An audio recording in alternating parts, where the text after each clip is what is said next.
എന്താണ് നമ്മള് ഉണ്ടാക്കിയ സാധനം പറയും? സാധനം ഉണ്ടാക്കിയത് ഓർമ്മല്ല, തിന്നു കഴിഞ്ഞിട്ട് എനിക്ക് ഓർമ്മയില്ലല്ലേ സാധനത്തിന്റെ പേര്?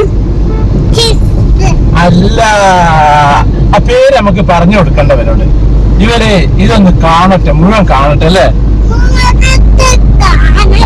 എന്നിട്ട് പറഞ്ഞു കൊടുക്കാം. പിന്നെ നമുക്ക് ഇവരോട് എന്താ പറയാനുള്ളത്? ബാക്കി പറയാനുള്ള സ്ഥിരം പറയാനുള്ള കാര്യങ്ങൾ പറയണോ? വേണ്ടല്ലോ, ഒന്നും പറയണ്ട അല്ലേ? നമുക്ക് ഇവരോട് പിന്നെ മുഴുവൻ കാണാൻ പറയാ, എന്നിട്ട് അത് ഉണ്ടാക്കി നോക്കാൻ പറയണം. ഇതിങ്ങനെ വെറുതെ കണ്ടാ പോരാ, ഉണ്ടാക്കി നോക്കാൻ പറയാം കേട്ടോ. ഓക്കെ, എന്നാ ബൈ പറയാ അവരോട്.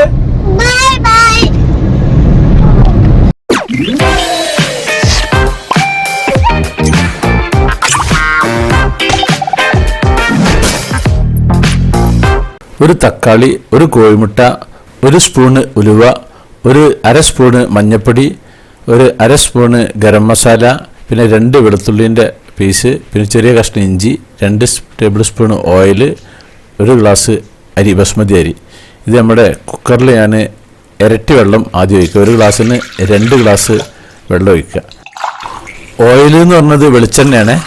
ഇപ്പോൾ 2 ഗ്ലാസ് വെള്ളം ഒഴിച്ച് കഴിഞ്ഞിരിക്കുന്നത്. ഇനി ഇഞ്ചി ചെറുതാക്കി പൊടിപൊടിയായിട്ട് അരിഞ്ഞതൊന്ന് ചതച്ചിട്ട് പിന്നെ എല്ലാ മസാലപ്പൊടികളും വെളുത്തുള്ളിയും ഒക്കെ അതിലേക്ക് ഇടുക. എല്ലാ തക്കാളി ചെറുതാക്കി അരിയണം. പിന്നെ ഗരം മസാലയാണിത്, മഞ്ഞൾപ്പൊടിയാണിത്, ഉലുവ, ഉപ്പ് പാകത്തിനിടുക. ശേഷം ഈ 2 ടേബിൾ സ്പൂൺ വെളിച്ചെണ്ണ. ഇനി ഒലിവ് ഓയിൽ ഉണ്ടെങ്കിൽ അത് ഒഴിച്ചാലും കുഴപ്പമൊന്നുമില്ല. പിന്നെ കോഴിമുട്ട ഇതുപോലെ നല്ലോണം മിക്സ് ചെയ്യുക. ഇപ്പം തന്നെ ഒഴിക്കരുത്, നല്ലോണം മിക്സ് ചെയ്തിട്ട് അടുപ്പൊക്കെ കത്തിച്ചിട്ട് നമ്മൾ ആദ്യത്തൊക്കെ തിളക്കുക. ആദ്യത്തെ കൂട്ടുകളൊക്കെ തിളച്ച് വരുന്ന സമയത്ത് അതിലേക്ക് നമ്മുടെ കോഴിമുട്ട മിക്സ് ചെയ്ത് അതിലേക്ക് ഒഴിച്ചിട്ട് നല്ലോണം ഇളക്കണം. അപ്പോൾ അങ്ങനെ ചെറിയ ചെറിയ പീസ് പോലെ വരും.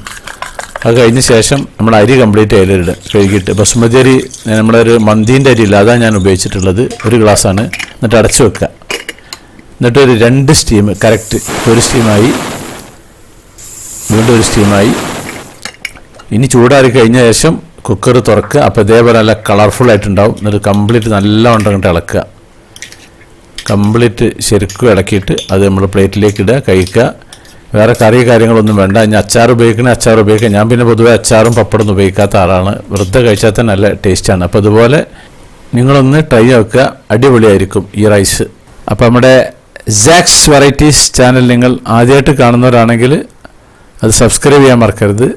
പിന്നെ അതുപോലെ ലൈക്ക് ചെയ്യാൻ മറക്കരുത്, കമൻറ്റ് ചെയ്യാൻ മറക്കരുത്, ഷെയർ ചെയ്യാനും മറക്കരുത്. എന്നാൽ താങ്ക് യു.